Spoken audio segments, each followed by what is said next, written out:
boneka santet. Boneka dari jerami yang merepresentasikan korban juga sering dipakai penyantet. Syarat agar praktik ini bisa berhasil adalah memerlukan sesuatu yang ada pada diri orang tersebut. Bisa sesuatu seperti foto, rambut, kuku, darah, dan lain sebagainya.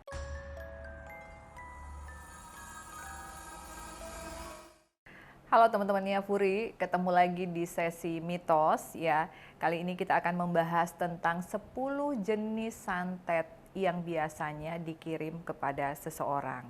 Tetapi sebelumnya jangan lupa untuk like, subscribe, share, dan juga komen di YouTube channelnya Furi Harun dan aktifkan loncengnya supaya kalian mendapatkan notifikasi dari segmen YouTube channel Furi Harun.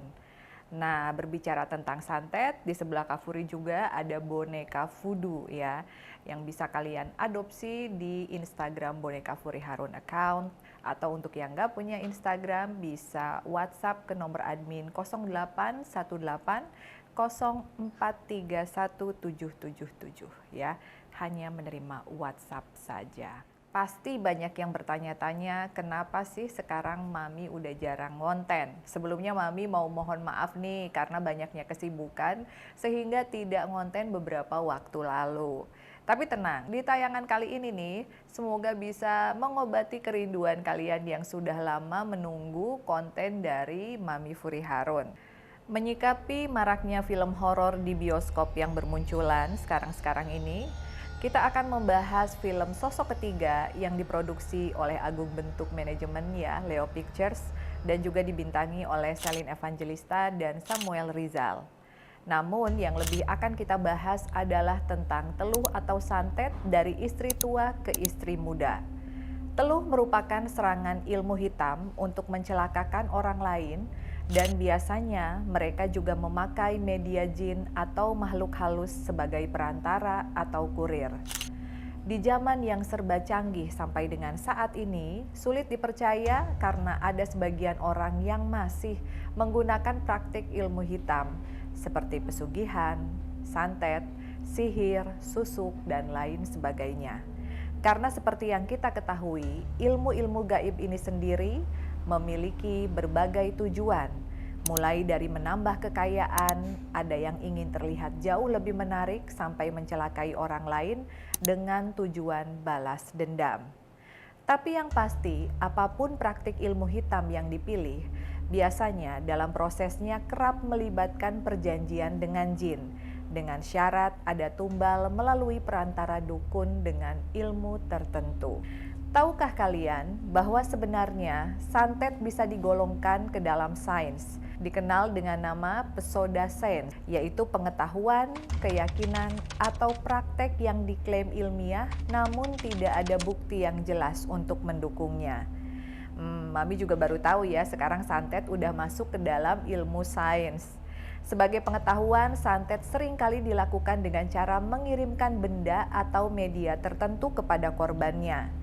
Dalam jurnal ilmu sains yang berjudul Usage of IT on Traditional Magic Practice, Review on Cultural Transformation yang diterbitkan pada tahun 2019, benda tersebut telah diberi ramuan atau mantra tertentu oleh sang dukun untuk menyelakai korban ketika dikirimkan ke dalam tubuh mereka. Menurut sumber yang sama, para dukun akan berperan dalam mengubah media tersebut menjadi energi dan mengirimkannya kepada target. Jika dilihat dari benda-benda yang digunakan, ada beberapa jenis santet yang paling umum digunakan di Indonesia. Yang pertama adalah paku dan jarum jahit. Paku dan jarum jahit seringkali menjadi media yang digunakan seseorang untuk berbuat jahat atau mencelakai kita. Jadi saran dari Mami Furi, bila menemukan paku berkarat dan jarum jahit yang tidak kita ketahui dari mana asalnya dan bukan milik kita, sebaiknya kita segera membuangnya, dan saat membuang barang tersebut harus diiringi dengan doa untuk memohon pertolongan kepada Tuhan agar disingkirkan dari mara bahaya. Lalu yang kedua, paku dan kawat. Selain jarum jahit, paku dan kawat logam yang sudah berkarat juga terbilang sering digunakan untuk mencelakai orang lain. Media ini bisa dikirimkan ke dalam tubuh atau membuat tenggorokan terasa sakit saat menelan. Kawat dan berbagai logam lain juga sering dikirim ke tubuh korban. Jadi rasa sakit yang disebabkannya sulit untuk dideskripsikan. Seringkali upaya medis sulit untuk mendeteksinya karena disinyalir santet menggunakan bantuan ilmu hitam. Lalu yang ketiga, beras kuning. Media beras kuning yang merupakan campuran antara beras dan kunyit biasanya dikirim untuk menyerang seseorang dalam kegiatan bisnis usaha seperti warung kelontong atau warung makan.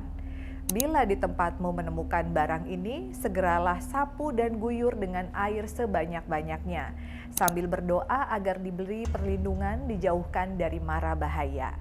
Namun ada juga orang yang percaya lebih baik dikencingi terlebih dahulu bila melihat beras kuning bertebaran di depan rumah atau tempat usaha kita. Wah, apakah kalian berani tuh ngencingin beras ya? Lalu yang keempat, pecahan beling dan kaca. Pecahan beling kaca biasanya dipakai dengan tujuan yang jahat atau mencelakai pemilik rumah. Tanda-tandanya adalah salah satu keluarga penghuni rumah tersebut akan sering sakit-sakitan, tetapi sakitnya tidak parah. Nah, jadi bila menemukan benda ini, kamu harus mencari benda tersebut agar keluarga kamu tetap aman dan nyaman. Dan ada baiknya segera ambil dan buang ke tempat yang aman. Lalu yang kelima, bambu dan kayu bekas keranda. Bambu atau kayu bekas untuk mengangkut peti jenazah tiada bedanya karena memiliki aura negatif. Karena benda ini akan mengganggu semua penghuni rumah sehingga membuat penghuninya menjadi sakit. Oleh karena itu, jangan sekali-kali membawa kayu dan bambu bekas keranda jenazah. Selain mengganggu, juga akan menutup rezeki Anda. Lalu yang keenam, tanah kuburan. Media ini merupakan media yang paling berbahaya. Mengapa? Karena dalam hal tertentu, tanah kuburan sering digunakan untuk berbagai kejahatan. Misalnya untuk tenung, santet, ataupun ajian penyirapan atau membuat orang tertidur di dalam rumah. Biasanya media yang digunakan dari tanah kubur ini berasal dari kuburan orang-orang yang meninggalnya tidak wajar, seperti bunuh diri, kecelakaan, dan lain sebagainya. Ciri-cirinya adalah rumah terasa panas sehingga menyebabkan pertengkaran dalam rumah tangga. Selain itu, penampakan juga akan sering terjadi dan akan tercium bau amis serta bau anyir. Penghuni rumah tersebut akan merasakan rumah yang mereka tempati seperti berada di kuburan. Lalu yang ketujuh adalah kain mori. Nah, kain yang kita kenal dengan kain kafan yang berwarna putih polos ini biasanya digunakan sebagai media membatik atau sebagai kain pembungkus jenazah. Biasanya orang yang sirik atau dendam dengan Anda akan menaruh kain mori di rumah Anda. Kain itu akan diberi 3 ikatan seperti tali ikatan kepada jenazah. Tanda-tandanya adalah akan ada salah satu dari keluarga tersebut yang akan sakit pada bagian kaki. Biasanya hal itu membuat orang tersebut susah berjalan, terasa berat hingga paling parah menyebabkan kelumpuhan. Jika hal itu sudah terjadi, maka segeralah cari keberadaan kain tersebut. Karena hal tersebut merupakan kiriman benda tumbal untuk membuat celaka, juga membuat rezeki Anda terputus. Yang kedelapan adalah tulang hewan. Berikutnya adalah tulang bisa berupa tulang hewan, baik hewan sapi, babi, atau lainnya. Nah, tulang merupakan kesukaan jin dan tulang tersebut akan diisi jin untuk ditanamkan di pekarangan rumah kalian. Tanda-tanda yang pasti terjadi adalah sering munculnya penampakan makhluk halus serta sering mengganggu penghuni rumah. Akibat dari gangguan makhluk halus tersebut bisa mengakibatkan kekacauan di rumah tangga. Jika kalian menemukan tulang tersebut, segera ambil dan bakar atau buang di sungai. Hal ini akan membuat jin dan makhluk halus tersebut segera pergi dari rumah kalian. Lalu yang kesembilan adalah rambut. Media selanjutnya adalah rambut yang diikat dan diletakkan di dalam rumah. Hal ini bisa mengakibatkan penghuni rumah sering mengalami sakit kepala seperti pusing. Namun, sakit kepala itu bukan sakit kepala biasa, tetapi karena ulah dari tumbal rambut. Tanda-tanda yang paling jelas adalah sakit kepala tersebut akan terus-menerus menyerang pada jam-jam tertentu. Biasanya serangan sakit kepala akan menyerang mulai dari matahari terbenam hingga tengah malam. Dan yang terakhir, yang ke-10 adalah boneka santet. Boneka dari jerami yang merepresentasikan korban juga sering dipakai penyantet dengan menusuk atau bahkan membakar boneka itu untuk menimbulkan rasa sakit kepada korban. Syarat agar praktik ini bisa berhasil adalah memerlukan sesuatu yang ada pada diri orang tersebut.